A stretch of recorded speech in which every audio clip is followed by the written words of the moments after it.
sommes avec Jean-Luc Saint-Lambert, donc maire sortant PS de la Plaine des Palmistes. Bonjour. Bonjour. Alors, première question, ça va peut-être vous faire drôle, mais vous pouvez vous présenter, qui êtes-vous? Jean-Luc Saint-Lambert, jeune retraité de l'enseignement depuis quelques mois, maire de la Plaine des Palmistes depuis 2008. Alors, qu'est-ce qui motive cette volonté de vouloir repartir pour un nouveau mandat? Bon, je pense qu'une mandature, c'est peut-être long pour les opposants, mais relativement courte pour ceux qui sont au charbon. Et nous avons encore des choses à faire. Le programme a été largement entamé et nous avons répondu positivement à l'ensemble de nos engagements de 2008. Et la population souhaite nous voir repartir sur une deuxième mandature. Je réponds oui. Alors, si on parlait de votre bilan, quel bilan faites-vous aujourd'hui? Le bilan que nous avons est un bilan conséquent. D'autres, certains le trouvent, bien sûr, l'opposition ne sera jamais satisfaite du travail de l'équipe en place, mais nous sommes fiers avec nos élus d'avoir travaillé. Quels sont les éléments de ce... Les gros dossiers de notre mandature. Nous sommes partis d'une situation de la petite enfance en déliquescence à la Plaine des Palmistes. On a mis le paquet sur l'éducation. Alors sur l'école, la réhabilitation des écoles, sur une crèche de 40 places, sur un restaurant scolaire capable de livrer 2000 repas. Ce sont quelques grands éléments. L'eau, qui était également une priorité de notre mandature, l'eau maintenant coule au robinet du 1er janvier au 31 décembre. Est-ce qu'il y a d'autres éléments de votre bilan que vous... On pourrait passer en revue nombre de points, mais la liste est exhaustive. Alors, il y a le bilan. Maintenant, la population, comment elle perçoit ce bilan? Qu'est-ce qu'elle vous demande aujourd'hui? Et qu'est-ce qu'elle attend de la prochaine mandature? Alors, cette prochaine mandature restera dans les cordes de la première mandature parce qu'on s'occupe d'abord de nos enfants, qui seront les citoyens de demain. Et nous allons fixer cette deuxième mandature en partant de l'excellence sportive de la Plaine des Palmistes. Vous savez que c'est une terre d'athlètes dans les Hauts. Et si le bébé de la première mandature, ça a été le restaurant scolaire, avec sa forte capacité, le premier bébé de la deuxième mandature sera le centre d'entraînement et de formation en altitude, avec un complexe sportif capable de donner à nos enfants les meilleurs atouts pour affronter demain. Alors, ce complexe, il va être, vous allez aménager ce qui est déjà en place, ou bien vous allez... C'est un complexe tout neuf, qui va se situer au niveau du terrain de sport actuel, du bassin cadet, où on fait la fête des Goyaviers. D'accord. Et c'est un projet de combien? C'est un projet de 17 millions qu'on devra phaser sur plusieurs exercices budgétaires. Les choses sont bien enclenchées et ce projet, à travers la piscine couverte et chauffée, devrait sortir de terre dès les premiers, j'ai envie de dire fin 2014, début 2015. D'accord. Alors, parmi ce qu'attend la population, qu'est-ce que vous allez leur proposer dans ce projet que vous avez? Ce projet, vous savez, la piscine, c'est l'hydre. C'est un projet qui revient depuis plus de 20 ans à la Plaine des Palmistes. D'autres l'ont dit, ne l'ont pas fait. Nous faisons ce que nous disons et nous disons ce que nous faisons. Donc là, on est dans cette droiture d'esprit, cette rigueur qui permet à la population de se retrouver dans cette deuxième mandature. La piscine, le centre d'athlétisme, le centre de formation, une médiathèque, une nouvelle zone artisanale, puisque celle que nous avons actuellement est obsolète et encadrée par l'arrêté de protection biotope du préfet. On va faire une deuxième zone artisanale dans la partie haute de la commune, au bras des Calumets, sur une superficie de 30 000 mètres carrés. Donc 3 hectares 3 hectares. Qu'est-ce que vous allez attirer comme entrepreneur dans cette zone? Alors, vous savez que les premières zones artisanales, c'était plutôt vers le BTP. Nous souhaitons, nous tourner un petit peu vers les technologies nouvelles. Et il y a de la place à la Plaine des Palmistes pour des projets nouveaux, dans l'informatique, dans le développement durable, dans les chauffe-eau solaires. Il y a de la place. Et concernant le tourisme, quels sont les outils que vous allez mettre en place dans la prochaine mandature? La commune n'a pas vocation à parler de développement touristique, c'est plutôt le domaine de la région, mais nous devons mettre en place les éléments qui permettent aux acteurs économiques de s'installer. Donc nous, par exemple, à l'école, on apprend à nos enfants, dès la maternelle, l'anglais par exemple, et c'est un projet qui nous tient à cœur. Ça ne s'est jamais fait, on apprend même le chinois, le mandarin, à l'école maternelle.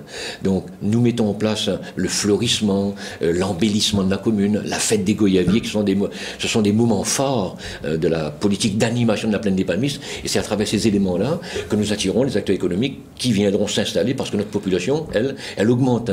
On est l'une des 3 ou 4 communes de l'île à avoir une augmentation de 4,5 points de la population. Et on vise là, nous, 8 à 10 000 habitants dans les 10 années à venir. Comment allez-vous, puisque le tourisme c'est le premier atout de votre développement économique, est-ce qu'il va falloir passer dans une phase nouvelle, par exemple création de plus d'établissements d'hébergement, plus de restauration? Est-ce qu'il faut créer des produits d'appel, par exemple dans la forêt? Sur quoi allez-vous Le travailler? goyavier est déjà un produit d'appel. Oui. Une filière est en train de se mettre en place et je peux vous assurer qu'on travaille le goyavier, du bois de goyavier à la production de fruits. Par exemple, à la plaine des Palmistes aujourd'hui, on ne parle plus de carreaux de goyavier, c'est un vieux mot d'il y a 20 ans, on parle de VAG. On parle des VAG de Lattre, VAG du Rempart, VAG du Bras Noir, avec des gens qui sont installés à la Mexa. Donc ce sont de véritables acteurs économiques qui promotionnent un produit. Je ne dis pas qui concurrence, qui remplace le lait. La vocation laitière de la plaine des Palmistes reste quand même pleine et entière. Le goyavier est considéré par les scientifiques de peste végétale. Est-ce que vous allez, à la plaine, travailler sur trouver plus d'espace pour implanter, développer l'objectif, en accord culture. avec une charte qui sera mise en place après les élections. Et vous avez surtout le parc national. Le parc national n'est pas un frein à l'évolution du goyavier dans la production, dans l'économie locale. Oui, mais dans son expansion en termes sur le à foncier. mon avis, nous avons les éléments là pour une culture maîtrisée. On ne peut pas faire tout n'importe où, mais il y a des espaces qui seront réservés au goyavier et notre objectif est de faire une production beaucoup plus importante qui dépasse les 100 tonnes actuelles. Est-ce qu'il faut rester dans la méthode artisanale où chacun fait sa gelée, sa confiture et le vend au bord de la route, ou vous avez envie aujourd'hui de donner une dimension? Voilà. Il nous faut passer à un niveau supérieur et l'objectif c'est d'aller vers un atelier de transformation du goyavier et nous avons déjà les acteurs qui veulent se positionner sur ce créneau. Une coopérative par exemple? Une coopérative. Nous avons déjà la maison du goyavier, un peu comme la maison du curcuma ou dans d'autres communes, qui promotionne le produit. Donc j'ai dit, moi, que le goyavier, c'était l'or rouge de la plaine des Palmistes. D'accord. Et cet or-là, vous allez, j'allais dire, transformer en lingot. J'allais dire, vous allez en faire quelque chose qui rapporte aussi bien au niveau économique que aussi pour pouvoir insérer, former, donner de l'emploi. Voilà. Par exemple, nous avons des chantiers d'insertion pour le travail du bois de goyavier à l'instar de ce que fait par exemple Nassima Dindar à Saint-Denis et le Conseil général. Donc vous avez commencé aussi à transformer le bois. Voilà. D'accord. Alors, reste sur le plan économique, sur l'agriculture par exemple, parce que ça reste aussi un point qui compte à la plaine, c'est comment aider les agriculteurs et surtout les éleveurs. Les éleveurs ont connu une période dramatique il y a quelques années avec une maladie qui a décimé les élevages, mais progressivement ils reprennent du poil de la bête. On a par exemple un éleveur à la Petite Plaine qui est en train de reconstruire une étable.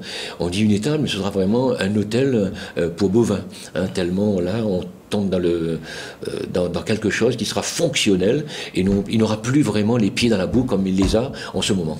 D'accord. Juste un petit... Je peux parler également du fromage de la plaine. Oui, bien sûr, allez-y. Voilà, le fromage de la plaine. Ouais, transformation, Transformation du lait, je suis à place. On a un deuxième acteur qui va s'installer pour une production encore plus importante. Encore une fois, aujourd'hui, il faut regarder les atouts de la plaine, les atouts touristiques de la plaine. Le parc national est un atout. Une petite industrialisation. Voilà. Voilà.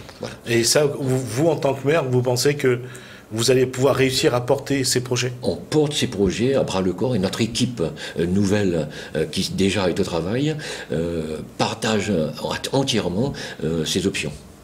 Alors maintenant, l'un des éléments que vous allez devoir gérer, la plaine des Palmistes, c'est un village où les gens passent.